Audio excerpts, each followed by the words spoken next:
우리가 지난 시간에는 우리 예레미야서 49장 22절까지 한 걸로 기억하고 있습니다. 49장 22절로. 우리가 알다시피 제가 전에 말씀드렸지만은 예레미야 46장서부터는 46장에서부터 51장까지는 열방에 대한 예언이라 했습니다. 근데 이 열방에 대한 예언, 하나님께서 이 이스라엘 나라, 유다 나라 주변에 있는 이런 열방 나라들이 어떻게 될 것인지, 특히 또 예레미야의 요 활동 시기로부터 한 100년 이내에 이 나라들이 어떻게 될 것인지 하는 것을 분명히 보여주심을 통해서 정말 예레미야가 진실된 선지자였다라는 것을 증명하는 데 목적이 있습니다. 그런 예레미야가 진정한 선지자임을 증명하고 난 다음에는 이 예레미야 우리 30장에서부터 33장에 나오는 장차 오실 메시아에 대한 예언이라든지 새 언약에 대한 예언이라든지 회복의 메시지들, 열방에 대한 예언이 진실이었다면 장차 있을 메시아의 예언도 이거 사실인 것이고, 또 회복에 대한 메시지도 사실인 것이다 라는 것을 보여주기 위해서 이렇게 또 열방에 대한 예언을 하고 있습니다.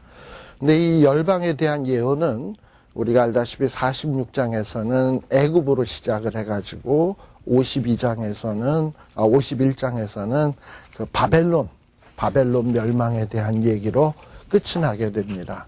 그래서 애굽과 바벨론은 둘 다 공통점이 있는데, 우리 지난 시간에 말씀드렸지만은 한때나마 이스라엘 나라를 정복하고 다스렸던 나라들이에요. 애굽은 400년 동안 이스라엘을 노예로 삼고 다스렸었고, 또 바벨론은 70년 동안 이스라엘을 지배했던 그런 나라입니다. 어떻게 보면 애굽이나 바벨론은 역사상 최고의 나라요, 최강의 나라라고 볼 수 있어요. 그래서 한때나마 이스라엘 나라를 지배했을 겁니다. 그러나 하나님이 이 열방에 대한 메시지를 통해서 하고 싶은 얘기는 뭐냐면, 이렇게 최고의 나라라 할지라도 그 배후에서 그 모든 역사를 주관하시는 분이 누구다? 하나님이시다. 그래서 하나님께서 멸망시키고자 한다면 애굽이든 바벨론이든 그 어떤 나라이든 하나님 앞에서 설 자가 없다. 그리고 또 우리 하나님께서 관심을 기울이는 나라는 애굽이나 바벨론처럼 세계에 물질적으로 풍성하고 군사적으로 강하고 또 아주 강력한 나라를 하나님이 관심을 두는 것이 아니라, 하나님의 관심사는 자기 백성, 하나님의 백성, 작지만 수도 보잘것없지만 자기 백성에 대해서 관심을 가지세요. 그래서 모든 역사가 우리가 언뜻 보기에는 강대국 중심으로 움직여지는 것 같지만, 사실은 배후에서 우리 하나님께서 하나님 자기 백성을 중심으로 해가지고 이 강대국을 움직이시면서 역사를 이루어 간다라는 우리 기독교의 역사관을 우리 머릿속에 확 집어넣어놔야 정말 우리가 이 땅에서 살아갈 때 어떤 두려움 없이 살아갈 수 있으리라고 보여집니다. 그리고 이제 앞에는 애굽, 뒤에는 바벨론이지만 중간에는 고만고만한 나라들이 나와요. 그래서 지난 시간에 모압이라든지 암몬이라든지 에돔이라든지 이런 나라들이 어떻게 될 것을 쭉 살피었습니다. 근데 이 49장 23절에 보면 다메섹이라고 하는 지명이 나오죠. 49장 23절에 이 다메섹이라고 하는 나라는 유다 나라, 이 이스라엘 나라의 북쪽에 위치하고 있는 그런 나라예요. 아람. 근데 이 아람이라고 하는 나라도 참 이스라엘 나라에게는 끝없이 참 이스라엘 백성들을 괴롭히는 원수 같은 나라입니다. 그런데 우리 하나님께서 이 아람 나라의 수도인 이 다메섹이 어떻게 될 것인지, 또 이 아람 나라 안에 있는 주요 도시인 하맛, 아르밧 이런 도시들이 어떻게 될 것인지 하는 것에 대해서 분명히 말씀하십니다. 거기에 보면 이런 정말 대단한 도시, 대단한 나라의 이 중요한 도시들이 수치를 당하게 된다. 사실 이게 상상이 안 가는 이야기지요. 그리고 아주 이곳이 흉한 소문을 두고 낙담을 하게 되는데, 특별히 이 아람 나라에는 사실은 바다가 없어요. 나중에 여러분들이 지도를 보시면 이스라엘 북쪽에 이 아람에 보면 바다라는 게 없어요. 근데 여기 왜 갑자기 바닷가에 슬픔이 있고 평안이 없도다라고 얘기를 했는가 하는 것이 조금 의문이 생길런지 몰라요. 혹시 여러분들이 성경을 자세히 보고 막 지도까지 참조하다 보면 아람에는 바다가 없는데 웬 바다 갑자기? 근데 아마 이 바다는 이 예레미야가 어떤 뜻이 있어서 기록을 한 것 같아요. 보통 이 바다라는 것은 예측 불허한 곳입니다. 갑자기 풍랑이 일기도 하고 폭풍이 일기도 하고 잔잔한 듯 하다가도 광풍이 일기도 하는 곳이 이 바다예요. 불안한 곳이고, 그리고 갑자기 막 이렇게 동요가 일어나는 그런 곳이기도 하고, 바로 그런 곳이다 이 말이에요. 그래서 이 아람 나라가 평안한 것 같지만 하나님이 갑자기 흔들기 시작하면 광풍이 일어날 것이고, 그 다음에 막 동요가 일어날 것이고, 그래서 그 결과 슬픔이 일어날 것이다. 바다와 같이 예측 불허한 곳이다 라는 것을 이야기하기 위해서 이 바닷가처럼 슬픔이 있고 평안이 없는 것처럼, 비록 내륙에 있는 다메섹, 하맛, 아르밧이지만 이런 슬픔을 당하게 될 것이다 라고 얘기를 하는 거예요. 자, 그래서 이 다메섹은 어떤 도시였냐 하면은, 그래서 24절에 보면 이렇게 하나님이 치시게 되면 이 다메섹 사람들이 막 해산하는 여인처럼 막 고통이 임한대. 저는 해산의 고통이 뭔지 모르겠습니다만은 여기 있는 여자분들은 아마 아시지 않을까 싶어요. 그거를 안 되면 조금 더 이게 실감이 날 텐데. 근데 아무튼 다메섹에 이런 정말 끔찍한 고통이 임하는데, 25절에 보면 찬송의 성읍, 나의 즐거운 성읍 하니까 우리는 찬송하면 그냥 본능적으로 찬송가가 생각이 나고 즐거움하면 예수 안에 즐거움이 생각이 날런지 모르는데, 사실 이 말은 어떤 뜻이냐, 찬송의 성읍이라는 건 뭐 찬송가 부르는 찬송이 아니라 사람들이 칭찬하는 거 있잖아요. 그러니까 이 다메섹이라는 나라가 아주 커다란 아람 나라의 아주 중심 수도니까 사람들이 야, 저 도시 대단하다 뭐 이렇게 얘기하잖아. 그래서 여러분들이 알다시피 우리 예루살렘에 저 오순절 이후에 스데반 집사님이 돌에 맞아 죽고 큰 핍박이 일어났어요. 그래가지고 예루살렘에 있던 성도들이 피난을 갔거든. 그랬는데 피난을 가도 사람들은 대개 어디로 갑니까? 시골 촌동네로 갑니까? 그래도 먹고 살 거 있고 비즈니스도 할 수 있고 살만한 도시로 가야지. 그래가지고 많은 사람들이 피해 갔던 곳이 어디냐면 아람의 다메섹으로 갔어요. 그래서 나중에 여러분들 알다시피 사도 바울이 예수 믿는 사람 잡아 죽이겠다고 다메섹까지 그냥 퍼밋 받아가지고 쫓아가잖아요. 그러니까 살만한 도시니까 글로 가는 거야. 그러니까 아무튼 사람들이 다메섹 하면 좋은 동네, 찬송의 성읍, 아주 유명한 동네, 칭찬하는 그런 동네였어요. 그리고 그곳에는 즐거움도 있는 그런 동네. 근데 지금은 이 다메섹과 다메섹이 찬송의 동네가 아니라 지금 비명소리가 나는 동네가 돼버렸죠.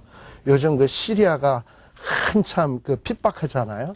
바로 그 시리아가 아람 나라예요. 거기에 수도가 다마스커스라 그래요, 지금은. 근데 다마스커스를 성경에서는 뭐라고 썼냐? 다메섹. 발음 비슷하잖아요. 다메섹, 다마스커스. 그래서 이 다마스커스가 다메섹이에요. 근데 이곳이 바로 과거에는 찬송의 성읍, 아주 즐거움 있는 성읍인데 아주 버림받는 성읍이 되겠다라고 하는 거예요. 누굴 통해서 그러냐? 바벨론이라고 하는 나라가 쳐들어와 가지고 이 다메섹을 아주 쑥대밭을 만들게 되는데 젊은 청년 병사들이 막 죽어나가고 군사들이 멸절되고, 그리고 다메섹의 그 정말 칭송받는 성읍이 불에 타고, 그리고 베나닷은 누구냐면 다메섹의 이 다메섹의 이 왕의 궁전들이 막 불에 타는 이런 일들이 생겨날 거라는 겁니다. 만일에 우리 오늘날에 뭐 일본 도쿄가 어떻게 된다, 또는 뭐 도쿄는 하도 지진이 많으니까 그럴 수도 있겠다 생각하겠지만, 뭐 미국 뉴욕이 어떻게 된다, 이거 좀 상상이 안 가는 일이잖아요, 이렇게 평안한데.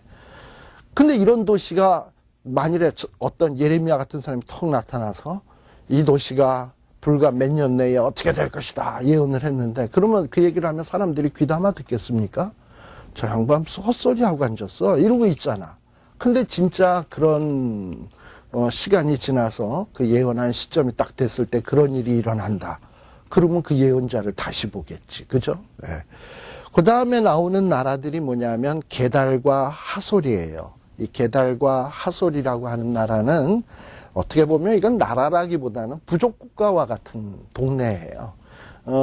이스라엘의 그 요단 동편에는 이 사막 지역이 많이 있거든요.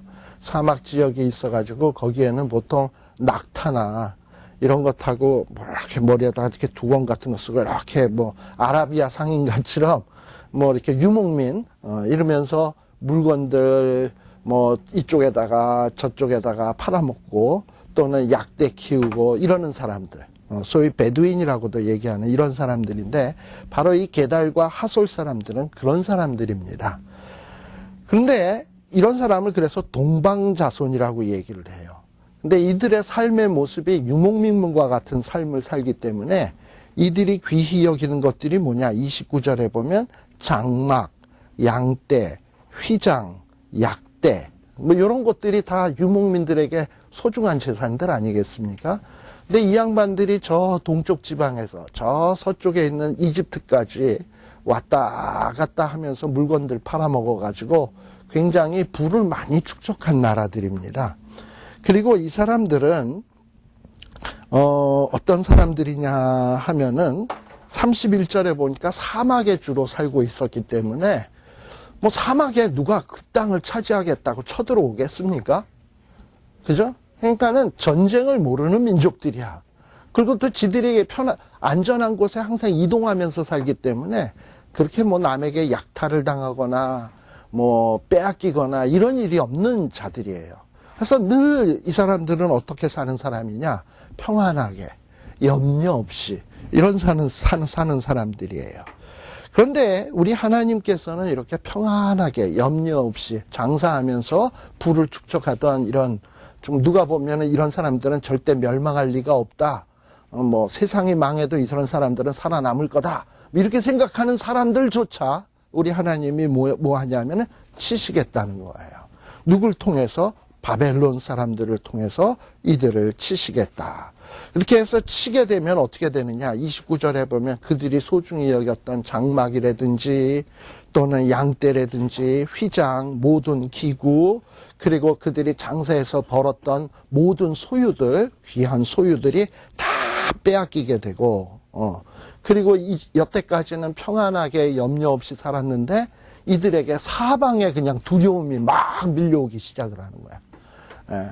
그러니까 우리들이 어떨 때 살다 보면 이런 때 있을 거예요. 오늘날에도. 야, 저 사람은 참 염려가 없을 것 같아. 저 사람은 참 평안할 것 같아.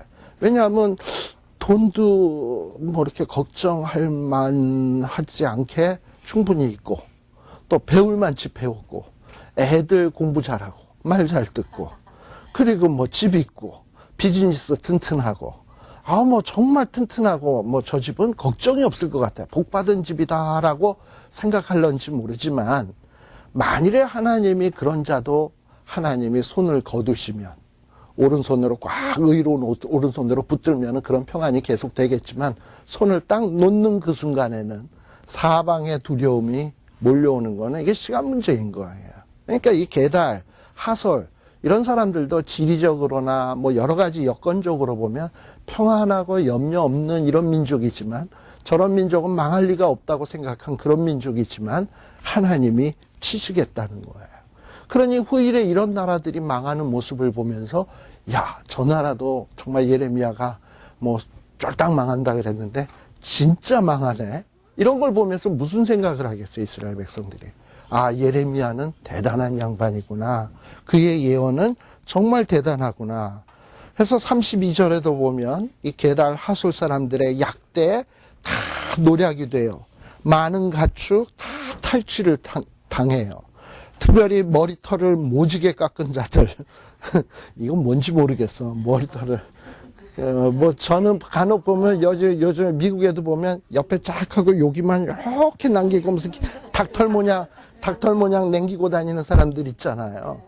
뭐 좀 그런 사람들이 생각이 나는데, 사실 그런 어떤 머리를 이렇게 모지게 깎은 사람들은 주로 우상숭배자들이 그런 어떤 모습들을 많이 취해요. 예.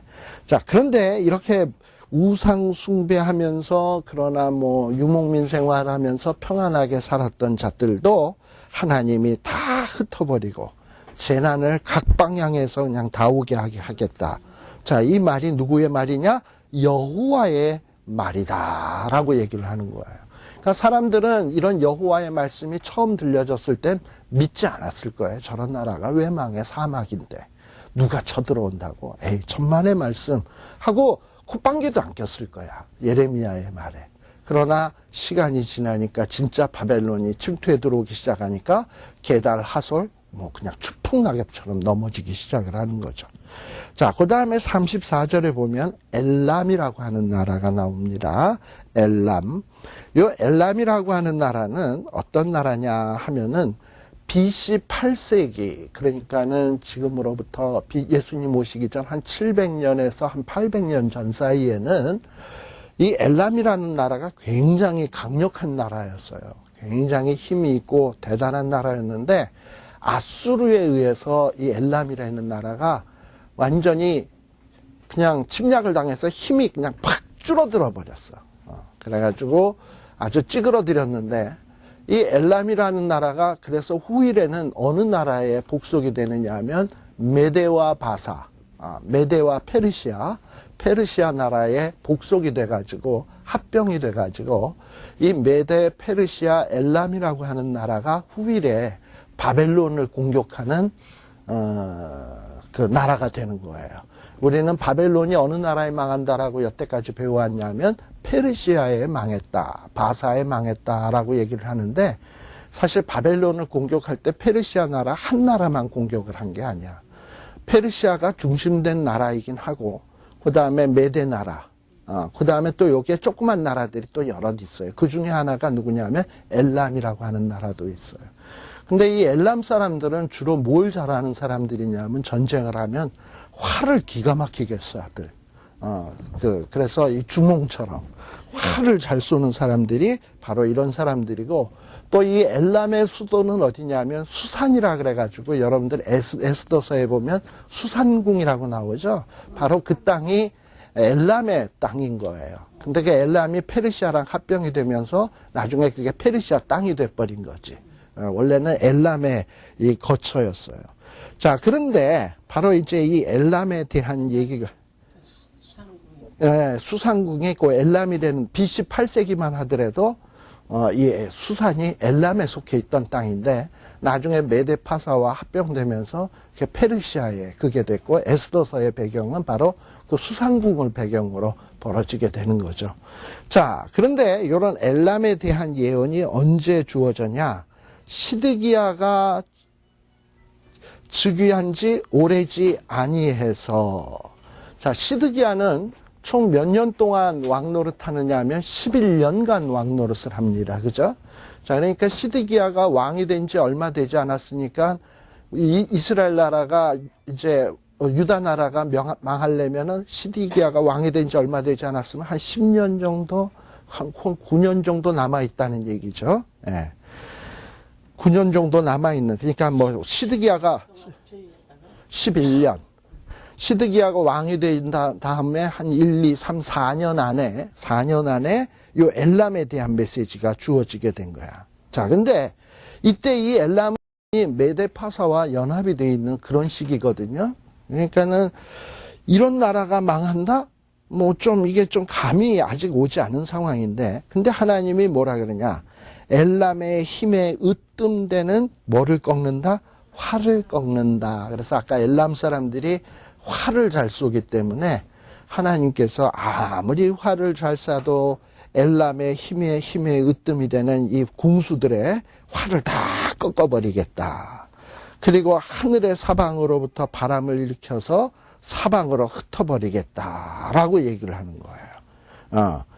자, 그래서 이 엘람도 하나님이 다 쓸어버리겠다. 그런데 39절에 보면 좀 우리가 이 열방에 대한 예언에 간혹 등장하는 말들이 있는데, 그러나 끝날에 이르러서는 엘람의 포로를 돌아오게 하리라. 여호와의 말이니라.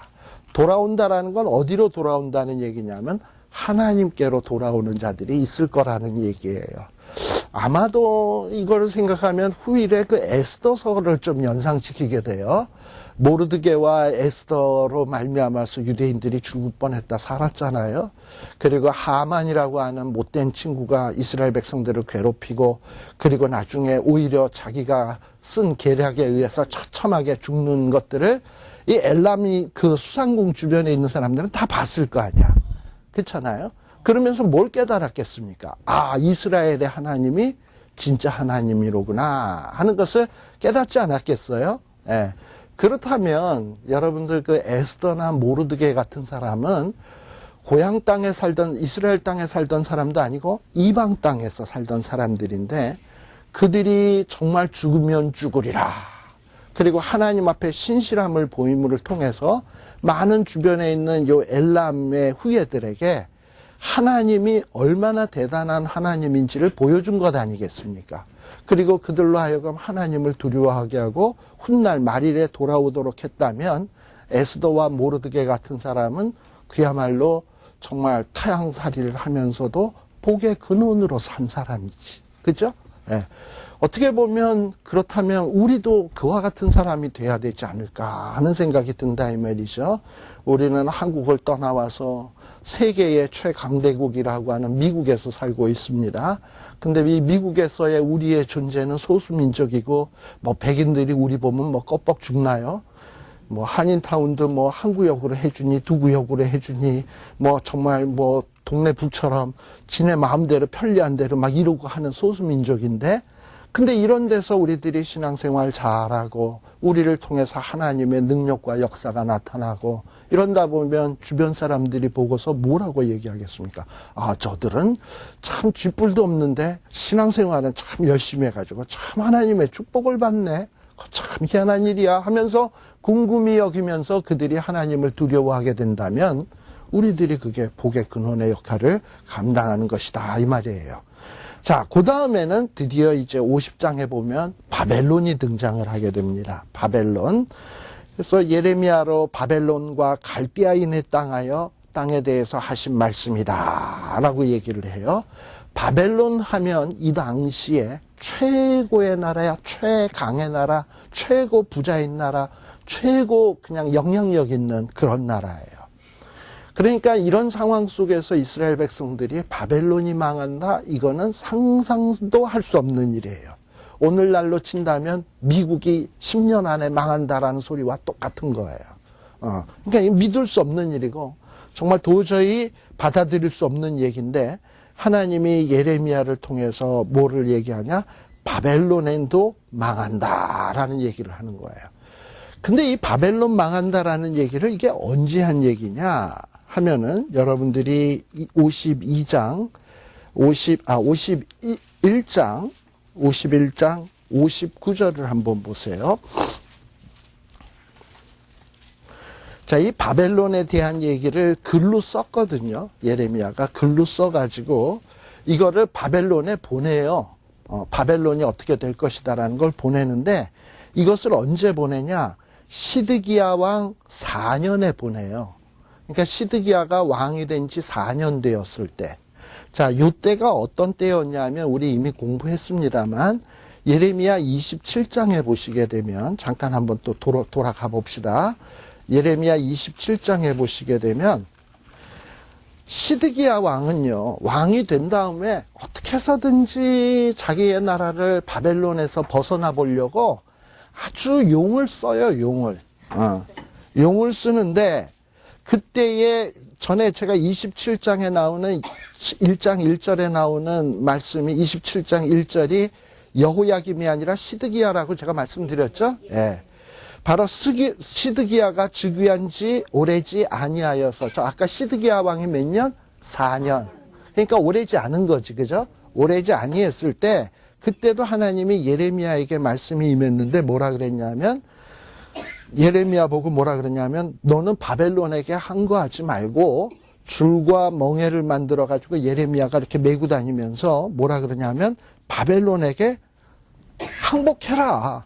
바벨론에게 자꾸 대항하지 마라. 그러면서 6절에 보면 하나님이 모든 땅을 바벨론 왕 느부갓네살의 손에 줬으니까, 심지어는 들짐승들까지도 다 부리게 했으니까 너는 그 바벨론에게 너무 대적하지 마라라는 거예요. 그리고 심지어는 8절에 보면 뭐라 그러냐 하면은 27장 8절, 바벨론 왕 느부갓네살을 섬기지 아니하는 국민이나 그 목으로 바벨론 왕의 멍에를 매지 아니하는 백성은 내가 그 손으로 진멸시키기까지 칼과 기근과 연병으로 죽는다라는 거예요. 그러니까는 바벨론에게 순종 안 하면 징벌받는다는 얘기야. 자, 그러니까 바벨론에 순종하라는 얘기는 예레미야가 볼 때 뭐예요? 지금 바벨론이 최강이다라는 얘기죠. 그런데 여기 다시 이제 예레미야 52장으로 돌아와 보시면, 예레미야 52장 59절에 보면 바로 시드기야가 즉위한 지 오래지 않았을 때, 한 4년 되었을 때, 마세야의 손자 네리야의 아들 스라야라고 나옵니다. 그죠? 이 스라야라고 하는 사람을 통해서, 이 스라야가 이 시드기야 왕과 함께 바벨론으로 가요. 바벨론으로 갈 때에 선지자 예레미야가 이 스라야에게 너 가서 이 말씀을 바벨론에 가면 바벨론에 있는 사람들에게 읽어주어라 하고서는 편지를 써서 준 거야. 그러니까 한쪽에서는 바벨론에게 항복해야 된다라고 얘기를 해놓고, 스라야를 통해서 편지를 줘서 바벨론 사람에게 뭐라 그러냐면 바벨론 니네들 망한다라는 거예요. 좀 이해가 안 가죠? 이스라엘 백성 보고는 바벨론에게 순종해라, 바벨론이 최강이다, 하나님이 모든 권세를 주셨다라고 얘기를 해놓고, 또 한편으로는 바벨론 사람들에게는 뭐라 그러냐면 바벨론은 망한다라는 얘기예요. 그러니까는 이 얘기는 뭐냐 하면은 바벨론이 최고인 거 사실이에요. 그래서 지금은 이스라엘 백성들은 바벨론을 통해서 하나님이 내리시는 징계를 달게 받아야 된다. 그러나 바벨론이라고 최강이라고 그 권세와 위세가 영원히 가지는 않는다. 그러니 이 바벨론이라고 하는 나라도 어느 때가 되면 하나님이 망하게 돼 있다. 그리고 누구는 안 망하냐? 지금 바벨론에게 순종했던 이스라엘이 망하는 것 같지만 이스라엘은 안 망해. 그리고 바벨론이 망할 때도 이스라엘은 구원받겠다 이 말이에요. 이게 할렐루야예요. 그러니까는 우리 예수 믿는 사람들이 세계의 그 강대고 세계의 가장 강한 자 앞에서는 참 우리는 굉장히 약한 자인 것 같고, 그들에게 순복해야만 그래도 이 땅 위에서 평안히 살 것 같고 그런 것 같지만, 그러나 궁극적으로 하나님은 어떻게 하시냐? 강한 자를 꺾으시고 우리 자기 백성들이 약한 것 같으나 하나님이 구원해 주신다라는 얘기를 하고 싶은 겁니다. 자, 그러면 이제 다시 우리 원래대로 돌아가서요. 몇 장 하다가 말았지? 50장 하다가. 자, 그래서 이 바벨론이 어떻게 될 것인가 하는 지금 이 50장에서부터 나오는 바벨론에 대한 예언은 시드기야 왕 4년 때 편지로 만들어서 마하세야의 아들 스라야의 손에 붙여져서 바벨론에 갖고 가서 읽혀지게 되는 말씀입니다. 이해되시죠? 예. 자, 그러면 바벨론이 어떻게 될 것인가 하는 거예요. 자, 거기에 보면 2절에 보게 되면 너희는 열방 중에 광고하라. 지금 열방 중에서 최고 강한 나라가 누구예요? 바벨론. 그리고 열방 중에 공포하라. 길을 세우라. 숨김없이 공포하여 이르라. 어떻게 된다? 지금은 최강인 바벨론 나라가 함락될 거다. 그리고 거기에 보면 벨이 수치를 당하며 무로닥이 부서지며 그 신상들은 수치를 당하며 우상들은 부스러진다 하라. 거기에 보면 우리들이 좀 낯선 말들이 몇 개 나오죠.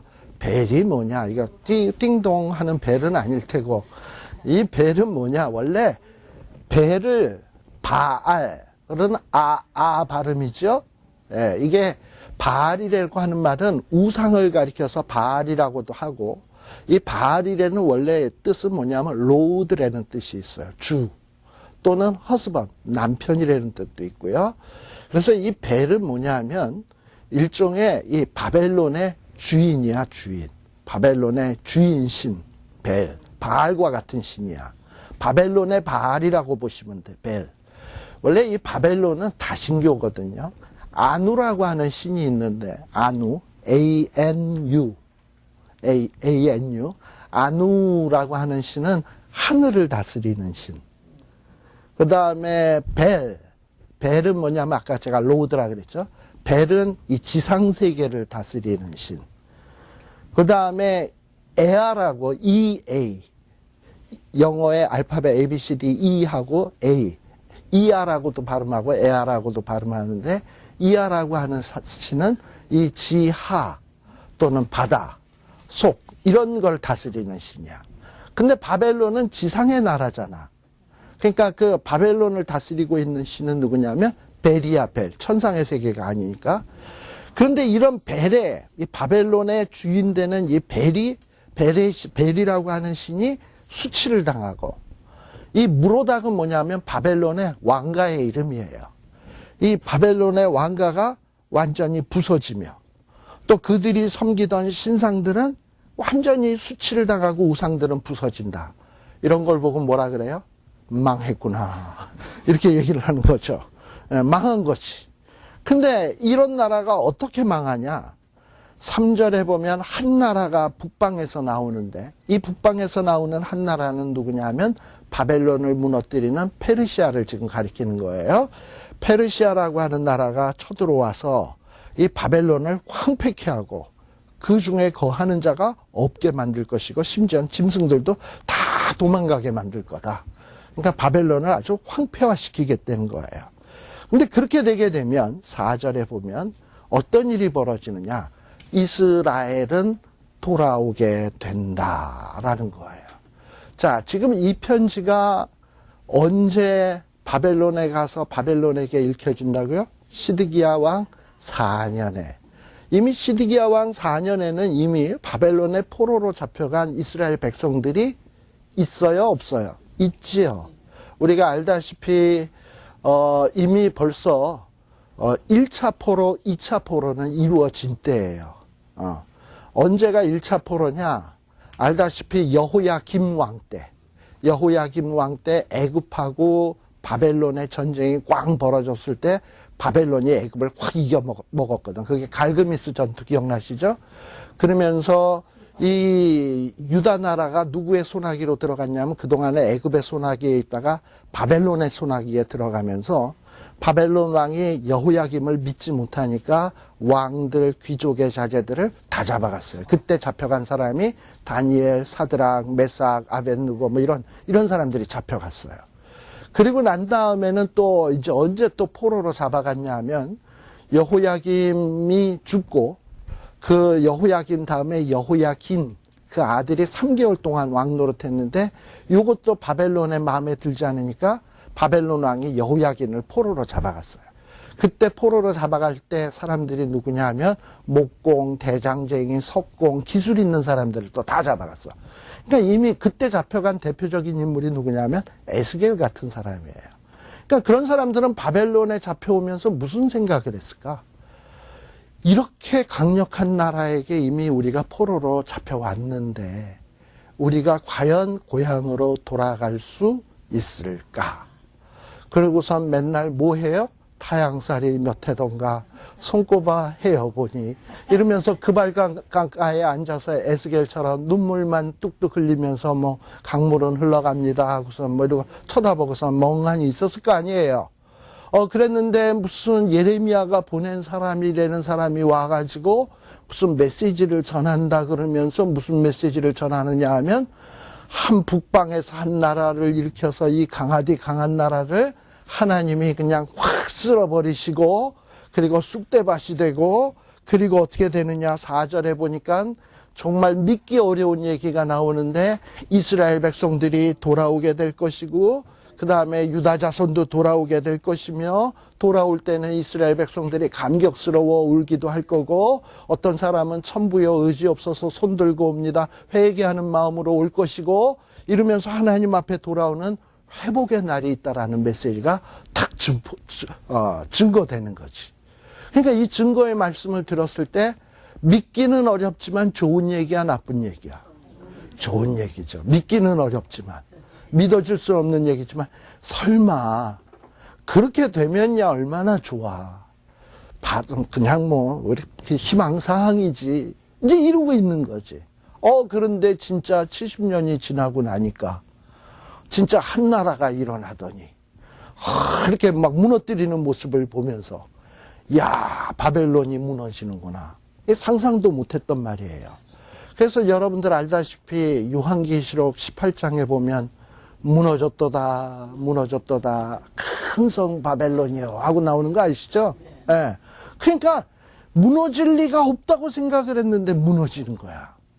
이스라엘 백성들은 자기네들은 영원히 포로로 있을 줄 알았는데 하나님이 무너뜨리고 돌아오게 해주시는 거야.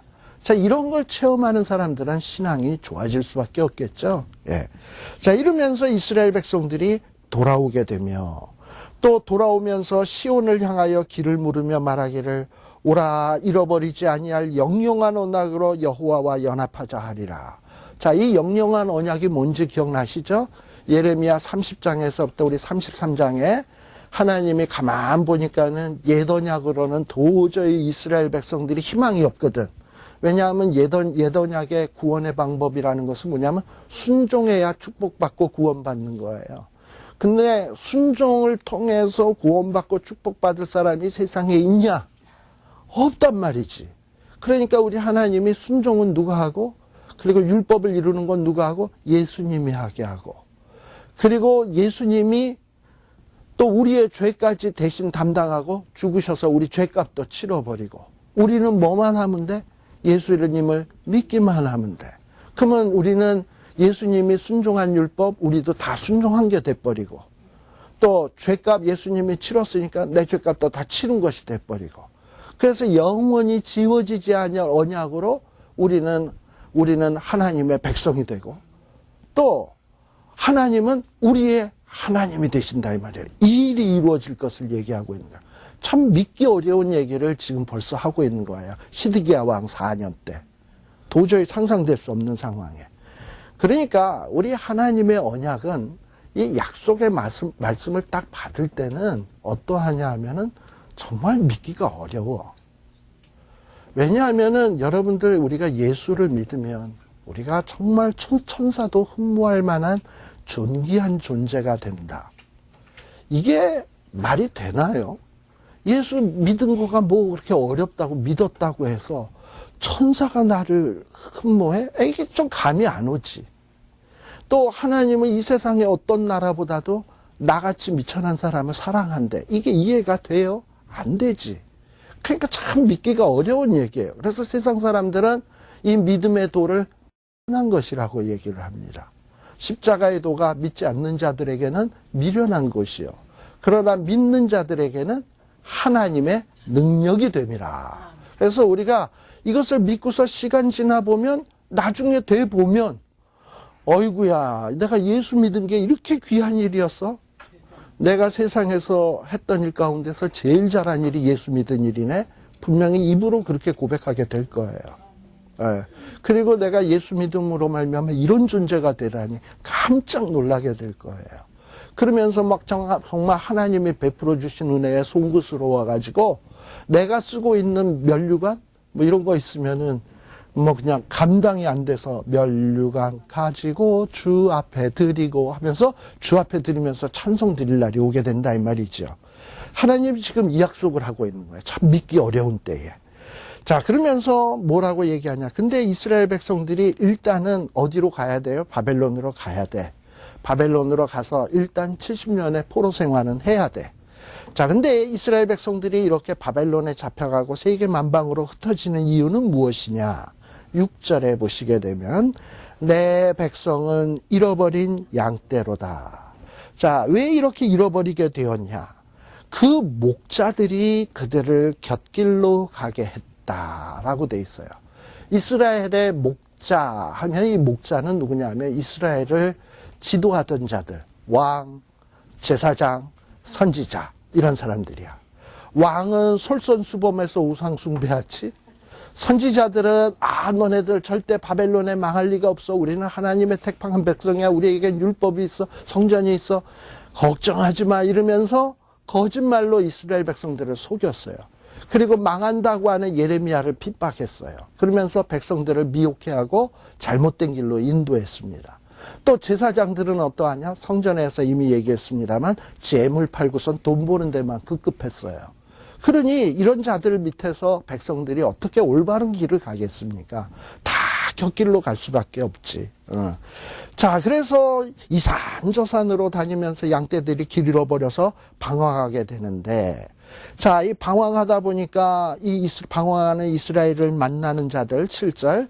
만나는 자들은 이 정말 유리하고 방황하는 이스라엘 백성들을 뭐해요? 삼키며, 핍박하고 막 괴롭히면서 하기를, 또 이들도 하는 얘기가 있어. 야, 이스라엘이 이렇게 망한 거는 이스라엘 백성들이 하나님 앞에 범죄해서 망한 것 아니냐? 그러니 우리가 얘네들을 괴롭혀도, 얘네들을 핍박해도 이건 정당한 거다. 왜냐하면 하나님도 얘들을 버렸는데 우리가 때리는 게 뭐가 죄가 되냐?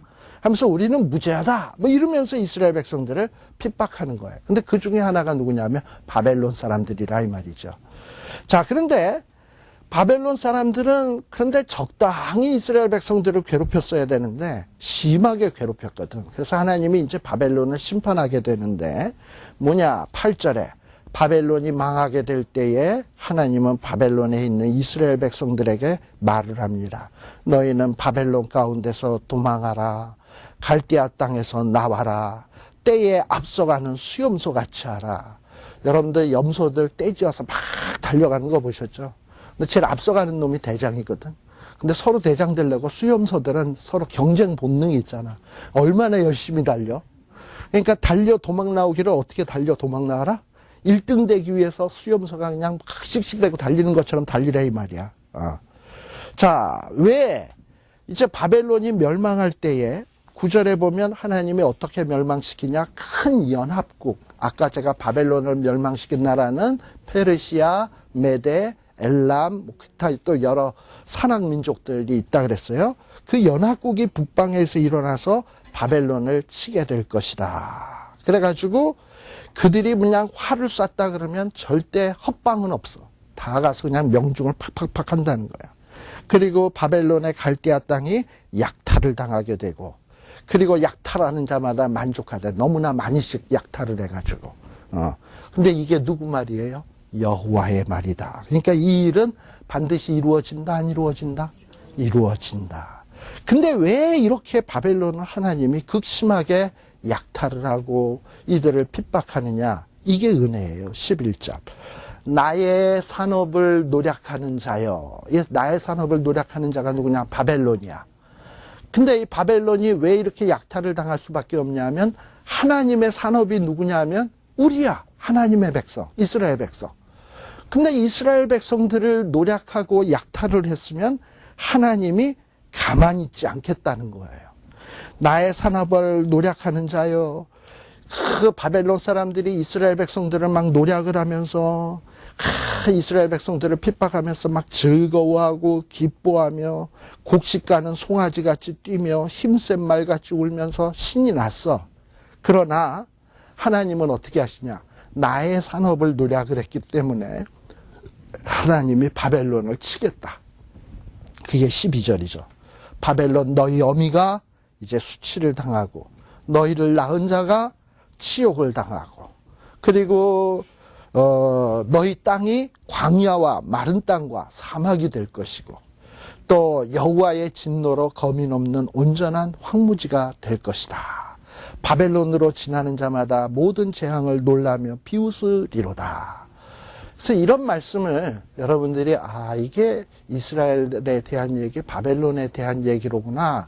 요 정도로만 생각하지 마시고 우리에 대한 얘기라고도 생각하셔야 돼요. 왜냐하면 우리는 누구냐? 하나님의 기업이요 산업이에요. 근데 만일에 누군가가 우리를 노력하고 핍박을 한다. 그러면 그 사람을 보고 너무 열받지 마세요.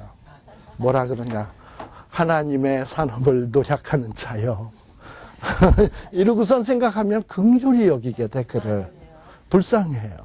왜냐하면 비록 내가 뭘 안 해도 하나님의 산업인 나를 노력하면 누가 화를 내시냐? 우리 하나님이 화를 내시는 거예요. 이게 언제부터 되어진 일이냐? 아브라함 때서부터 약속 맺은 거야. 너를 축복하는 자에게는 축복하고 저주하는 자에게는 저주하겠다고 약속을 했기 때문에 믿음의 후손인, 믿음의 조상 아브라함의 믿음의 후손인 우리를 누가 핍박을 했다. 참 불쌍한 거예요. 그러니까는 내가 굳이 가서 이렇게 한 대 때리면 오른뺨, 왼뺨으로 돌려붙이고 이러려고 생각하지 말고, 야, 네가 얼마나 맞으려 그러냐. 이러고서는 이렇게 불쌍히 여겨주세요.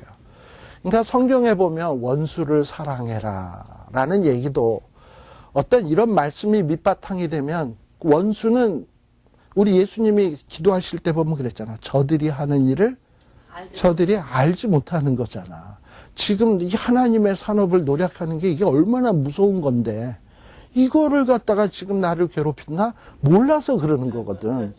그리고 결론은 몰라서 그랬던 아무튼 나를 노력을 했으면 하나님이 엄청나게 보응하실 거 아니에요. 끔찍한 거잖아. 그러면 우리도 어떤 기도를 할 수 있냐면 저들이 하는 일을 알지 못하나이다 하고 원수도 사랑할 수 있게 된다니까. 저는 여러분들 무슨 손양원 목사님 얘기 잘 아시죠? 자식이 죽었는데 사실 어떻게 그 자기 자식을 죽인 사람을 양자로 입양할 수가 있습니까? 말이 안 되는 얘기죠. 그러나 하나님이 다 원수 갚으실 거고 이런 거를, 그리고 저가 그때 내 자식을 죽일 때는 저가 뭘 알지 못했기 때문에 라는 사실을 알기 때문에 용서할 수 있는 거고 포용할 수 있는 거예요. 바로 하나님의 백성의 모습이란 언제 나타나느냐? 이런 모습은 세상 사람에게선 찾아볼 수 없는 모습이거든. 근데 이런 모습이 우리 예수 믿는 사람의 모습에서 나타날 때 사람들은 우리의 모습을 보고 뭐냐면 저건 제정신이 아닌데 저거는. 근데 너무나 아름다운 모습이거든. 아, 예수 믿는 사람은 다르구나 하고서는 뭐라 그러느냐 하면 하나님 앞에 영광이 돌아가게 되는 거예요. 제가 며칠 전에 CGN TV에서 최혁 목사님 들어보셨습니까? 네. 사랑의 빛 선교교회 거기에 그 TV에 나오는 설교를 잠깐 들었습니다. 잠깐 들었는데 그분이 하나님의 영광에 대해서 설교하시더라고요. 들으셨는지 모르겠는데 하나님의 영광이 뭐냐라는 얘기를 하면서 대부분의 사람들은 뭐라 그러냐. 하나님, 우리 아들 이번에 SAT 잘 봐서 하버드 들어가서 하나님 앞에 영광 드러내게 하여 주시옵소서. 근데 여러분들 하버드 들어가면 그게 하나님께 영광인가요? 그 다음에 또 비즈니스 잘 돼서 돈 많이 벌어서 하나님께 영광 돌리게 하여 주옵소서. 과연 비즈니스 많이 하면, 근데 세상에 돈 많이 버는 사람은 예수 믿는 사람보다 안 믿는 사람들이 돈 더 많이 벌거든. 돈 버는 게 하나님의 영광이라면 예수 안 믿는 사람들이 돈 더 많이 버니까 그들이 더 하나님께 영광 돌리는 거야. 하버드 들어가는 게 하나님께 영광 돌리는 거라면 하버드에 기독교 신자가 몇 프로나 되겠어요? 뭐 있기야 있겠지. 그럼 뭐 많은 사람들, 예수 안 믿는 사람들도 많거든. 그러니까 하버드 간다고 뭐 영광 돌리는 것도 아니고 하나님께 영광을 돌리는 것이 뭐냐 하면서 최영 목사님이 얘기하시더라고요. 나 듣고선 참 공감을 했어요. 하나님께 영광 돌리는 것은 언제 영광을 돌리는 거냐? 뭐냐 하면은 정말 하나님이 하시는 일이 내 안에서 나타날 때, 내가 하는 일을 통해서 영광을 돌리는 게 아니라 정말 하나님의 사람으로서 하나님이 내 속에서 역사하는 일들 있잖아. 조금 전에 얘기했듯이 내가 말씀을 읽다 보니까 나를 노력하는 자는 하나님이 치신다. 내가 안 쳐도 되겠구나. 그리고 저들이 나를 노력하는 거, 우리 예수님 때 그랬던 것처럼 저들이 저의 일을 알지 못하기 때문이구나 라는 것을 말씀으로 하나님이 깨우치심을 주는 거야. 그래서 내가 또 성경에는 악을 악으로 갚지 말고 선으로 악을 이기라. 그러면서 손양원 목사님 같은 분이 이런 말씀들이 마음속에 생겨나면서 그래, 내 아들을 죽였지만 내가 저자를 죽인다면 나도 똑같은 놈이지. 나는 우리 주님 말씀대로 악을 선으로 이기리라. 이건 누가 주시는 힘이냐면 하나님 주시는 힘이거든. 하나님 주시는 힘이고 하나님이 주시는 능력이거든요. 그렇게 해서 그를 포용하고 감쌀 때 세상 사람들은 보고서는 저 인간은 좀 다르네. 예를 들면 우리가 제 아들이 무슨 뭐 하버드를 갔다 무슨 노벨상을 받았다 그러면 세상 사람들이 보고 하나님께 영광을 돌리자 이럴까요? 내가 뭐 비즈니스를 해서 뭐 100만 불, 수천만 불을 벌었다 그러면 하나님께 영광을 이럴까요? 하나도 안 놀래 세상 사람들은. 근데 뭘 보고 놀래냐? 찢어지게 가난한데 울어야 되는데 우리는 기뻐하고 슬퍼야 되는데 행복하고 원수 갚아야 되는데 그리스도의 사랑으로 용서하고 이런 어떤 모습이 우리에게 나타날 때 세상 사람들은 우리를 보고 놀래고 우리가 믿는 하나님에 대해서 궁금하게 생각하고 그런 하나님을 자기네들도 믿고 싶어 하시는 거예요. 이게 뭐냐? 하나님께 영광을 돌리는 것이다 라는 거예요. 그래서 우리가 어떻게 하나님 앞에 영광을 돌려야 될까 하는 거를 요 최용 목사님이 설교하는 걸 듣고서는 참 맞다라는 생각이 들더라고요. 자, 그처럼 정말 우리들이 이런 어떤 마지막 때에 있을 어떤 일들, 하나님의 이런 계시의 내용들을 정확하게 알면 우리가 어떻게 행동해야 될지 답이 나와요. 마음 같아서는 바벨론을 두들겨 패고 부수고 뭐 원수를 갚고 오른뺨 때리면 왼뺨 오른뺨 진단서를 떼어주든 뭐 해주든 뭐 다 해주고 싶은 마음 막 생각이 나지만 그러나 그게 우리 예수 믿는 사람의 모습은 아니다라는 거예요. 하나님이 심판하실 거예요. 자, 근데 하나님이 심판하는데 너무 무섭죠? 14절에 보면 활을 갖다가 그냥 막 바벨론 쳐들어오는 페르시아 이런 사람들, 엘람 사람 화살을 아끼지 말고 쏘라. 완전히 그러니까 바벨론 사람들은 뭐가 되는 거냐면 고슴도치가 되는 거야. 평평평평평 막 꽂혀가지고. 그죠?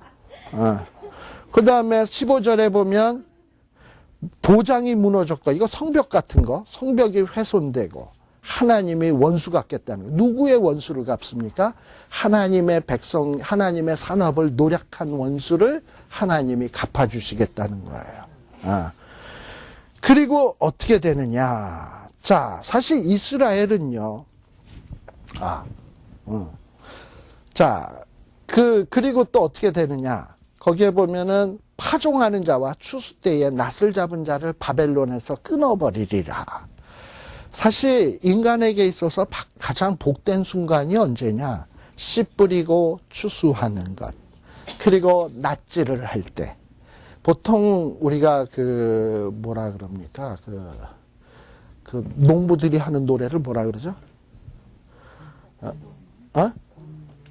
권농가 뭐 이러고서는 뭐 농부들이 막 이렇게 추수할 때 즐거워서 부르는 뭐 이렇게 노래들 있잖아. 즐거움에 하잖아. 즐거움의 노래들을 부르잖아요. 보통 그런 노래들이 언제 하냐면 파종, 추수 이럴 때 하지 때 앞에서 나가서 김멜 때는 안 해. 그쵸? 네. 근데 그때가 가장 즐거운 순간들이거든요. 그런데 그런 즐거운 순간들을 하나님이 바벨론에서 다 끊어버리겠다는 거예요. 파종하는 순간, 추수 때에 낫을 잡는 자들 다 끊어버리니 뭔가 이 바벨론에 남는 게 뭐가 있어. 하나님이 이렇게 쓸어버리겠다. 왜요? 이들이 하나님의 산업을 노력했기 때문에. 그래서 하나님께서는 이들을 더 철저하게 노력하신다라는 거를 우리들이 마음속에 딱 둔다면 사실 우리가 누구를 두려워하겠습니까? 우리 로마서 8장에 보면 로마서 8장 그리스도께서 우리를 위하시면 누가 우리를 대적하리요? 그리고 누가 우리를 정죄하겠는가? 환난이나 공고나 핍박이나 칼이나 적신이나 곤고나 뭐 이러고 쫙 나오죠. 네. 그 어떤 것에서도 우리를 그리스도의 사랑에서 끊을 자가 없으리라. 이게 우리 예수 믿는 사람의 믿음이어야 되는 거예요. 그래서 뭐 세상의 가장 큰 강대국, 미국, 소련, 중국, 그냥 우리는 보면서 그런 걸 보면서 뭐라 그러냐. 남들은 대단하다 하지만 우리는 그 뒤에 계신 하나님을 보면서 에게 하고 웃지요 하고 웃으면 돼요. 왜냐하면 그리고 저들이 우리를 핍박한다? 참 불쌍하다 생각하시면 돼요. 스데반 집사님처럼 또는 우리 예수님의 기도처럼 주님 저들이 하는 일을 저들이 알지 못하나이다 하고 불쌍히 여기세요. 때가 이름에 우리 하나님께서 천군 천사를 동원을 해가지고 그들을 싹 쓸어버릴 날이 있다. 이런 어떤 바벨론의 멸망에 대한 예언은 한 나라가 망한다라는 얘기, 그 얘기를 하고 싶은 얘기도 있지만 바벨론의 포로로 잡혀간 자들에게 소망을 주기 위한 메시지이기도 하다라는 얘기입니다. 잠시 쉬었다 우리 가도록 하겠습니다.